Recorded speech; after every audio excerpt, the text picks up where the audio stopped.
Alrighty, so today we're installing spoon collar kits. It's gonna be part number for a Type R, but stated from Spoon, all 10th gens if it's front and rear.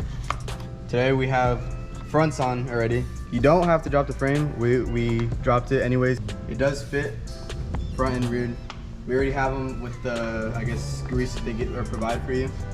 Just use all of it. Yeah. He was saying not to use it. Grease both the bottom and top of it, so that the bottom is greased. So that one goes in between the chassis and the actual subframe. And the main bolts, which are gonna be 17s, you are provided with another collar, which will slip in and make a tight fit for the actual subframe to the chassis. So the bottom part of this, where the little collar is, where the little goldish is, will slip into the actual subframe and make it just one tight fit. We're gonna explain this a little quick just so anyone at home that doesn't understand what this mod is. So basically, your stock subframe is gonna look like this. It's not gonna have a collar kit, nothing like that. It's gonna be an open hole, as you can see. This is your stock main 17. When you apply it into the frame and you insert into this top piece of the frame, this is what happens when you do a very sharp turn. The frame can have slight movement as you're turning at, let's say, at a high speed on a really fast corner at a track or something like that.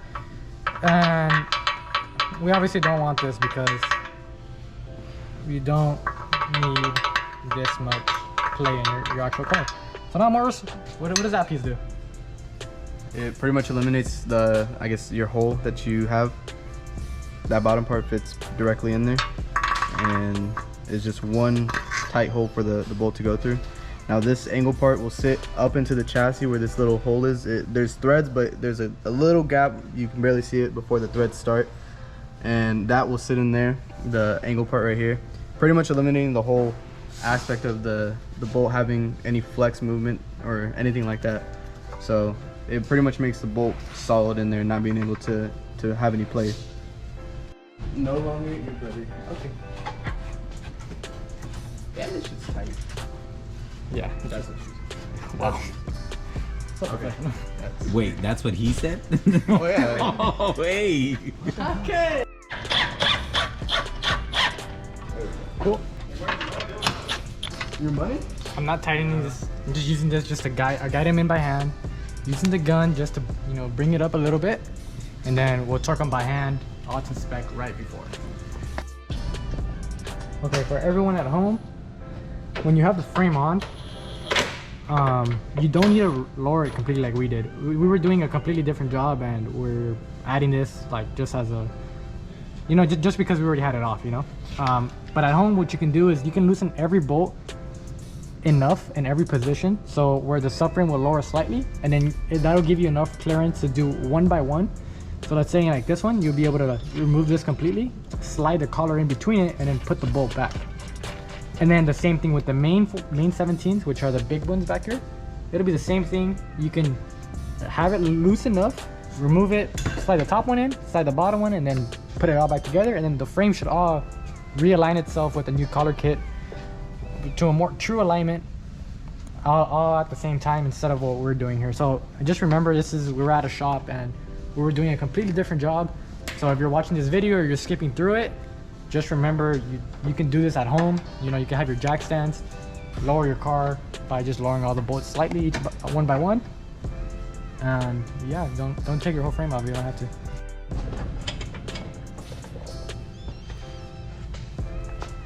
Your car might not have all this stuff, but ours does, so we're kind of working around this collar kit. These are good because you can slightly adjust them depending on where you need it. So I think we just kind of figured out. For this back two main ones, this sliding piece, you will have to add the main collar prior to this piece, and then that will give you that perfect middle. So And there you go.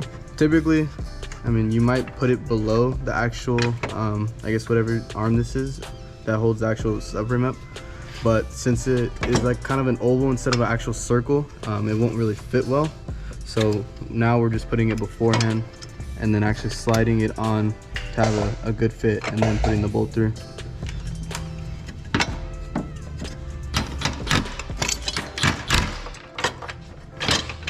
now we're under the car. We have the whole subframe up, and we're tightening the bolt.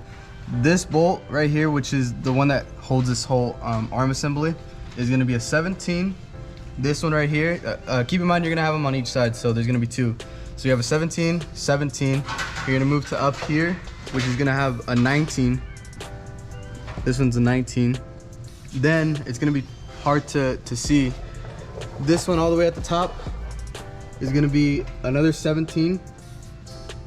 And then you're going to have one 17 right here.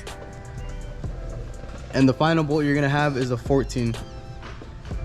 So in total, it's going to be 1, 2, 3, 4, 5, 6. So 12 bolts you're going to have to tighten. Now we're going to torque all the bolts. So this one's going to be a 17. Oh, he said torque.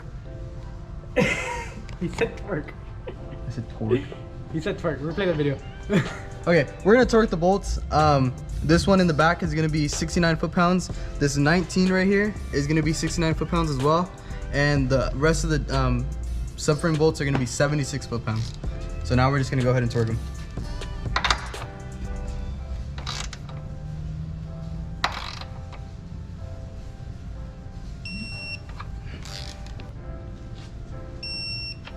Yeah, you can use a click type torque wrench. That's perfectly fine. Just double check that it's clicking correctly. This obviously is a subframe, so you probably want it to be as as close to spec as possible.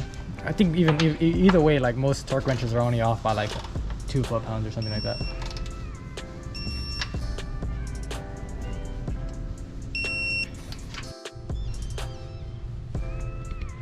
I get that alien blood in there, freshly squeezed. Get the butt in the back. Day 2. Quiet on set. Quiet on set. Alrighty. It's like 8 in the morning. We're doing this again. This is always the pre-track. Our front progress. It obviously made a huge difference just from the front. So if you see, they're nice and inside already. I think you get a better picture right here, actually. You see, so that's way better. A little too bright, but it's this piece right here. Yeah, it's a little covered, but yeah. So we test drove the front already, and it feels super solid. But now the back feels loose. So this made such a big difference compared to the, the overall like stiffness of the car. That when we're driving the car, the back feels loose. We're gonna end up just putting in the back ones now.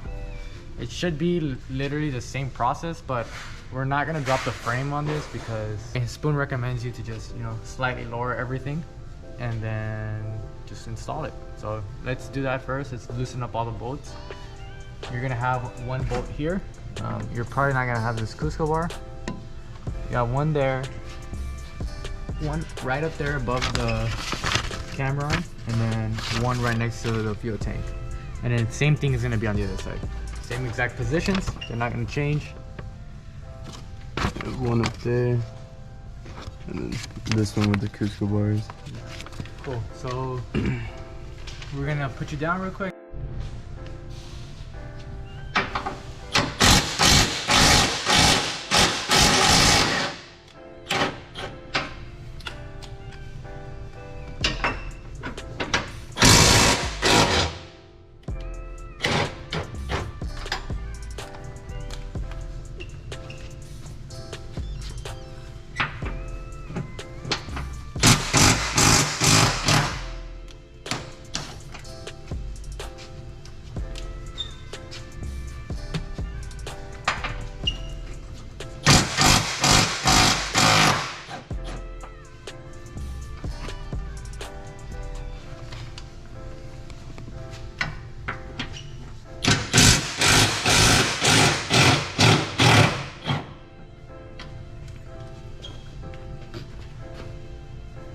What are you doing in the middle of the night?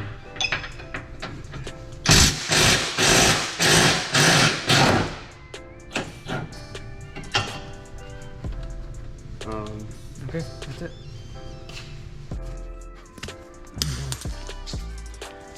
Like I was stating, so there is a certain orientation for this actual collar kit. this part right here, where there's actually more of a circular edge to it, is gonna go downwards. So it'll be like this, the frame, you'll see this part. The smaller part with the less beveled, or the more beveled edge, is gonna go into the actual threads of the car. And this part's just gonna be on the bottom. Now, it's gonna be like that for the same all around. And then these, some of these, like I said, the beveled edge is gonna go into the actual frame.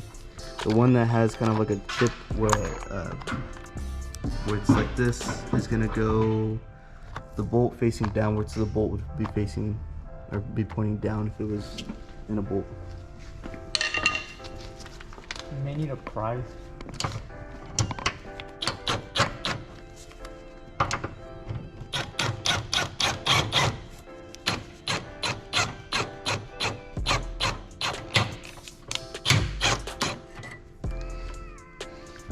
So for this one, he did have to pry the actual arm or whatever the part may be to actually get it to align. And that's one of them down. He's doing the other side now. There should be the middle one. Let's do this back one and finish off this back set. They do provide their own lubrication. They give you a lot, so just use as much as you can. Yeah, and then just be careful when you don't lower everything too much, because as they stay on spoon, you might pull the actual gas tank line right here, and then that will be an issue, because then you're gonna have to get a whole new gas tank. So it's gonna be this hose right here where my middle finger is placed.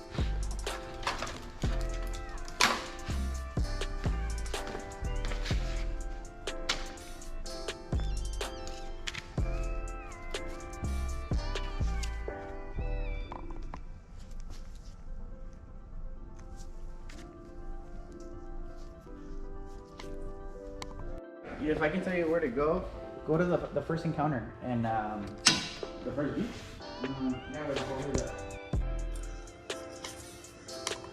If I can tell you where to go to the first encounter and the first beach.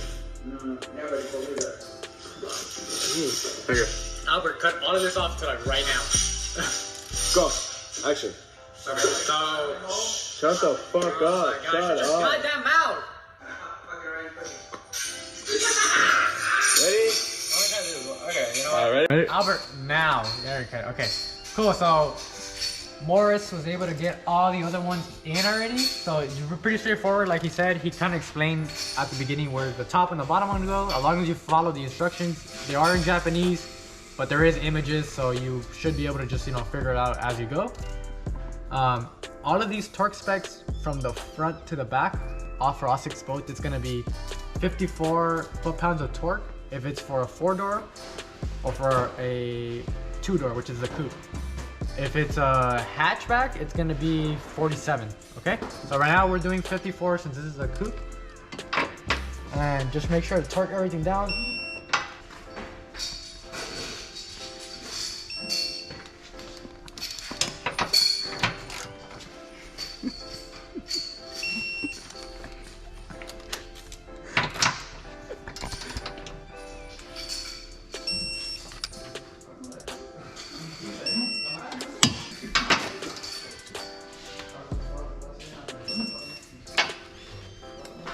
And that's it, and that concludes the installation for the front and the rear. Everything's pretty straightforward. All the instructions are included. All the lubrication, anti-seize is included. I know it doesn't look like that much of a gold anymore because of the lubrication, but yeah, this has definitely increased the overall stiffness of the chassis. And yeah, let's see how we do on the track, and hopefully this makes a big difference. I mean, for the price, I think it's a very good mod for what you're paying for. In a later video, we'll probably do a track event, and then we'll see the comparison to see how much time-wise we've improved from doing this, and and see if this actually makes the biggest difference. But I mean, Spoon uses it. They made it specifically for these cars, so it should be worth it. And it's not that expensive. I think it was like 240 bucks or something like that for the front, and then like another like 2 something for the rear. So overall, I mean, it's like buying a rear sway bar, which is pretty good. So yeah, we'll find out, and then we're gonna put some new tires on this today, and we'll head out the track on Sunday.